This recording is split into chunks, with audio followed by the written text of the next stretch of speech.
अस्सलाम वालेकुम दोस्तों, कैसे हो? उम्मीद है कि सब खैरियत से होंगे। अल्लाह आप लोगों को ऐसे ही खुश रखे। आज का किस्सा आपको जरूर सुनना चाहिए। आपको आज के किस्से में बहुत मजा आएगा और सबक तो आपको मिलेगा ही मिलेगा। चलिए तो आज के किस्से की तरफ बढ़ते हैं।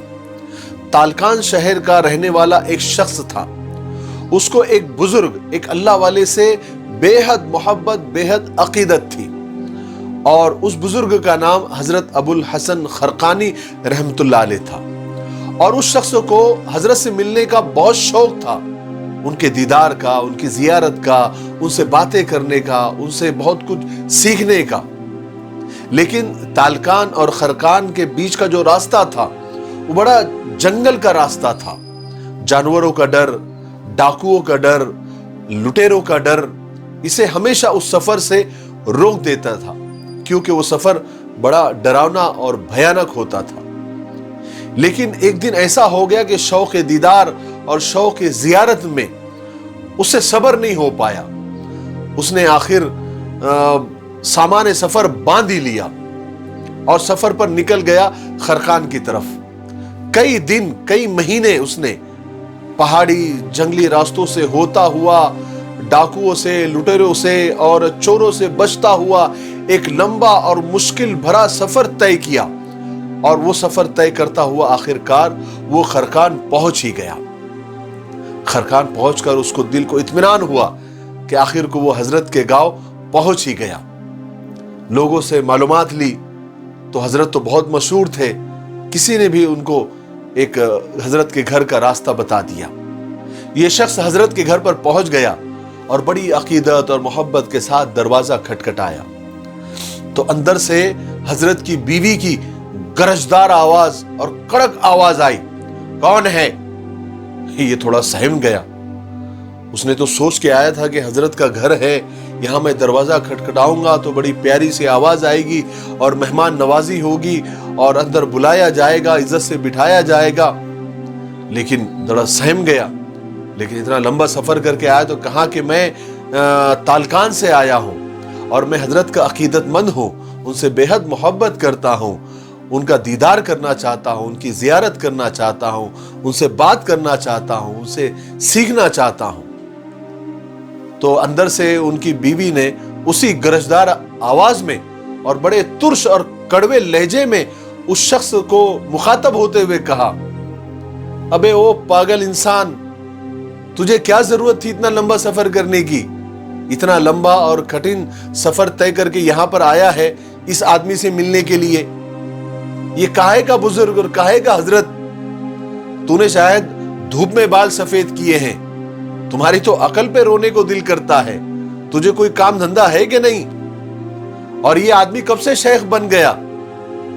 अरे भाई जाओ अपना काम करो, इन्होंने तो सिर्फ धोखे का जाल बिछा रखा है। अब भी वक्त है, जहां से आए हो उल्टे पांव लौट जाओ। इसके चक्कर में पड़ोगे तो ना दीन के रहोगे ना दुनिया के।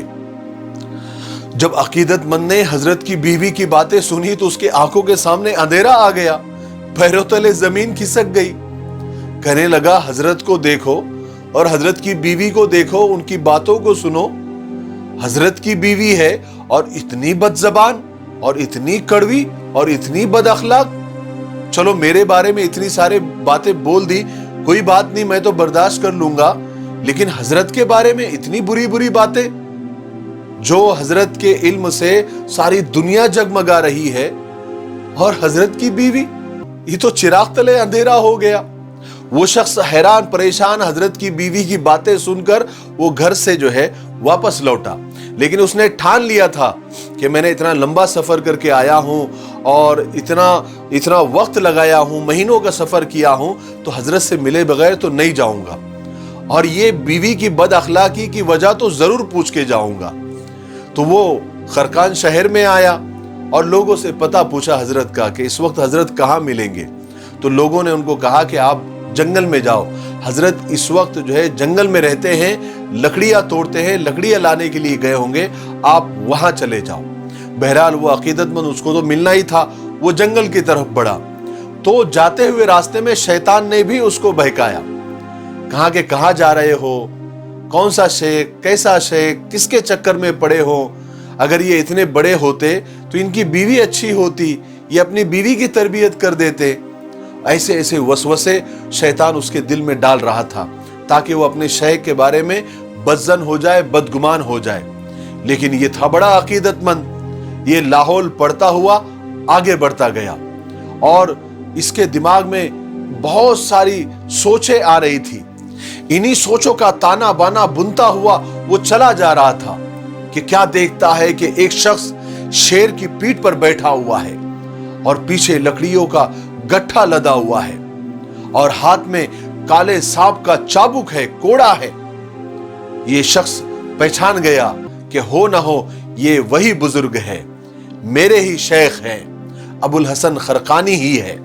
یہ عقیدت مند اور محبت کرنے والا جب قریب گیا تو حضرت سے مخاطب ہوا، حضرت جنگل میں تو آپ کا یہ مقام کہ آپ نے یہاں پر ہر جانور کو قابو میں کر لیا اور جانوروں کے بادشاہ شیر کو بھی اپنے قابو میں کر لیا، زہریلے سانپ کو بھی اپنے قابو میں کر لیا، اور گھر میں آپ کی بیوی بے قابو، اس کو قابو میں نہیں کیا آپ نے، وہ اتنی بد زبان، اتنی بد اخلاق۔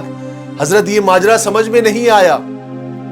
حضرت نے بڑے پیار سے کہا، او اللہ کے بندے، اپنے فریبی نفس اور شیطان کی باتوں میں نہ آؤ۔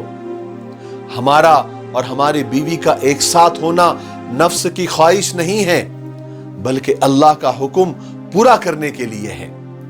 اور یاد رکھو، ہم ایسے سینکڑوں بے وقوفوں کا بوجھ برداشت کرتے ہیں۔ بندوں کو برداشت کرنا سیکھو، صبر کرنا اللہ کو بے حد پسند ہے۔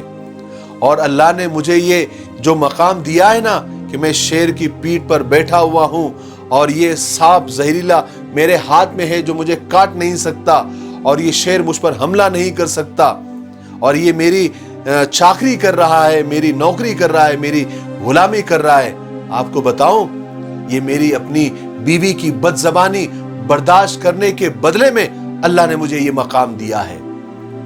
اگر میں صبر نہ کرتا تو یہ شیر میرا فرما بردار نہیں ہوتا۔ میرے بھائیوں، ہر حال میں صبر اور شکر کے ساتھ رہنا چاہیے۔ صبر کرنے والے کو اللہ تبارک و تعالی اونچا مقام دیتے ہیں۔ ان اللہ مع الصابرین، اللہ صبر کرنے والوں کے ساتھ ہے۔ عورت کو اللہ نے ٹیڑھی پسلی سے بنایا ہے، اس کو زیادہ ٹیڑھا کرنے جاؤ گے تو بھی ٹوٹ جائے گی اور زیادہ سیدھا کرنے جاؤ گے تو بھی ٹوٹ جائے گی۔ عقل مند آدمی وہ ہے جو اس کے ٹیڑھے پن سے ہی فائدہ اٹھائے۔ مجھے امید ہے کہ آج کا قصہ سن کر آپ کو مزہ بھی آیا ہوگا اور آپ کو بہت کچھ سیکھنے کو بھی ملا ہوگا۔ میرے لیے دعا کرتے رہیں۔ السلام علیکم۔